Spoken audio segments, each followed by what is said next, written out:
Welcome to Postcolonial Space. I'm Masood Raja. And today, in my series on Palestine, I would like to talk about something that is not really often discussed in the mainstream media, and that is the trauma associated with occupation and violence, especially in children.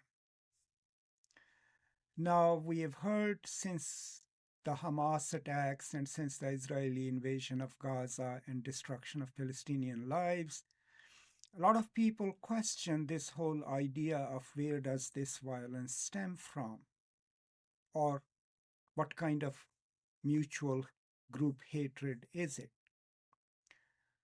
Now, quite a few studies have been done on the impact of long-term war trauma on children. There are some done specifically on Palestinian children, both in West Bank and in Gaza, and some on children from both sides. There's one study or one article that NPR proffered a few months ago on their website, and I'll post a link to it in the description. And the reason I'm citing this article because it cites different researches into the childhood trauma, especially in Palestinian children. And it's important to take that into account within the context of the past, but also keeping in mind what's happening right now in Gaza. So we know right now pretty much most of Gaza is destroyed. Over 30,000 people have been killed, most of them women and children. And there are a lot of children who are going through this constant trauma and are being scarred by it. Now, before this conflict, according to one study, and I'm quoting here, this study was done in 2011, and according to this study, high rates of post-traumatic stress disorder was found among Palestinian children, sometimes ranging from 23 to 70%. Now, according to UNICEF, before the previous conflict, and I'm still quoting, in 2021, 1 in 3 children in Gaza needed care for conflict-related trauma. In a study in 2022, the nonprofit Save the Children interviewed nearly 500 children and 160 parents in Gaza. It found that 80% of children in the study showed symptoms of emotional distress. About half of them there reported having contemplated suicide, and 3 out of 5 kids were self-harming. I'm not here to give you all the statistics, right? The research is there specifically about the Palestinian children. Here are the facts that we know, both from West Bank and from Gaza and within the contemporary war. There are children who are starving. There are children whose parents have died in this onslaught. There are children whose parents previously were either arrested in front of them or soldiers jumped in, right, and humiliated their parents right in front of them. All of these incremental actions over the years, the research shows, cause trauma. Now, if we go beyond this research, where they leave us, the trauma is there and the children need care.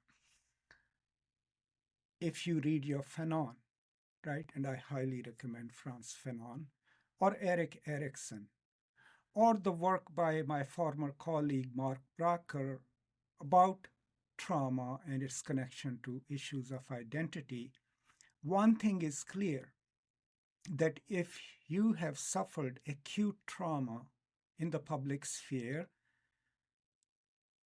you will have certain responses if it goes untreated and if the material conditions do not change.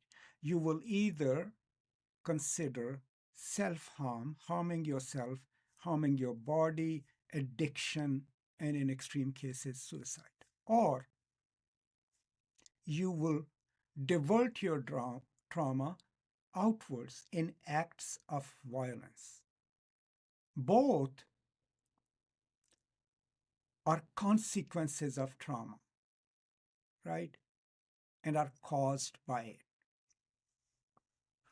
Now, this kind of childhood trauma also increases and enhances antisocial tendencies in children. So keep this in mind. This is a fact of life that the Palestinian children, both in West Bank and Gaza, being subject to arbitrary intrusions of the Israeli armed forces, as well as the settler movement, are constantly under this threat. And they've also seen how their parents and their elders can be humiliated, arrested, put in prison without a trial. This is the everyday reality of these children. Now let's go to Fanon, because that's important, especially in the wretched of the earth. So what Fanon, as a psychoanalyst, had learned in his experience in Algeria, when he was working in a hospital and was given the native patients, and he mentions it in his resignation letter, right? What he learned was that he could help his patients cure themselves in the hospital. But when they went back to the communities where they came from, they relapsed into same behaviors. And the reason wasn't that they were mentally or emotionally weak. The reason was that the very world in which they lived was creating the problem. So for Fanon, what needed to be done for him to be able to help and cure his patients was a total restructuring of the social order which was causing the trauma in the first place. Now, if we take that insight, it's a crucial insight in the Israeli-Palestinian context, and take it to what's happening in Gaza. What the Israeli stated aim is that they want to destroy Hamas. In the process, they are also destroying Palestinian life. They're killing children, they're killing women, and they are starving women and children, which is a form of collective punishment. So maybe the thinking behind it is that if we punish these people harshly and hard enough, without quarter, we'll be able to subdue them and we'll be able to silence them. This has been the Israeli strategy throughout over 76 years, right?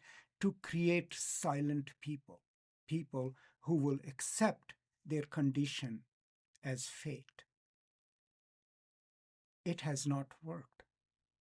So in Gaza, if we take what we learned from Fanon and what we have learned from these studies, if 23 to 80% of these children are traumatized, feel dehumanized, and they are in a conflictual situation, so what do you think after this war ends? How will they redirect that trauma?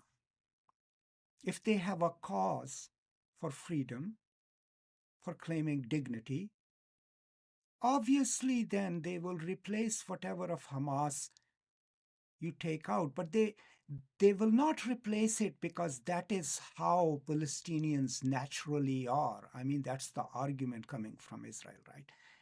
That you cannot do anything about it. These kids, they are terrorists in the making. That's not the reason. Indoctrination is not the reason either. The reason is the human need to redirect extreme trauma. It can either be redirected onto oneself by doing self-harm, or mobilized or invested into a cause that you think is a cause for justice, and that you think is a cause that will liberate you from the condition that caused the trauma. So, in other words, restructuring of the social in which yourself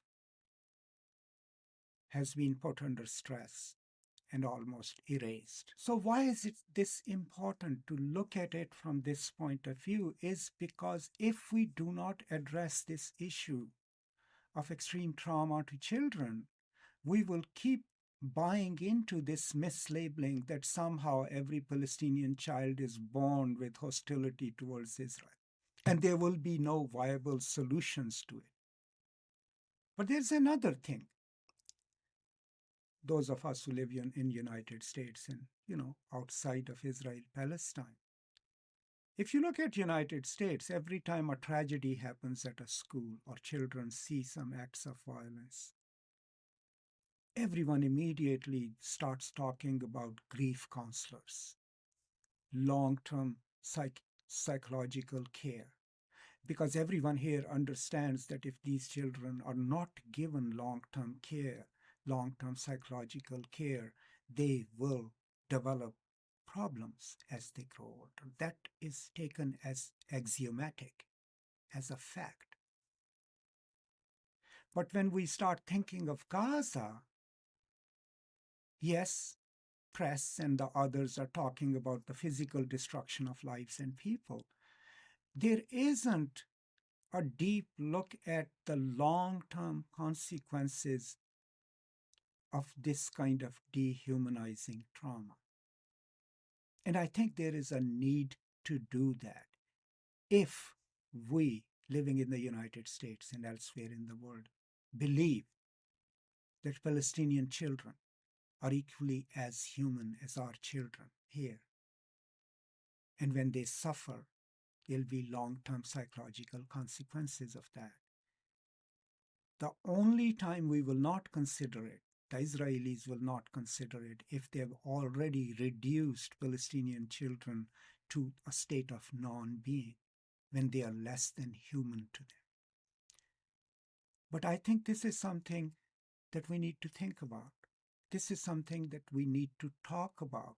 And this is something that needs to be part of any aid packages that the UNICEF comes up with, that the United States might come up with, or any other agencies or charities or organizations come up with, that not just to think of and cater to the physical needs of displaced Palestinians, but also the psychological needs of adults, but especially children, because they are the ones who right now are suffering the most casualties in terms of their bodies, but they are also the ones who will carry the long-term trauma of occupation and its humiliations, but also the long-term trauma of this genocidal war in Gaza.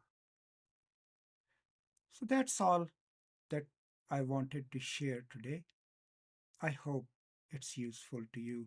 I hope it makes you think differently about the Palestinian children if you already are on their side, if you're already thinking like this.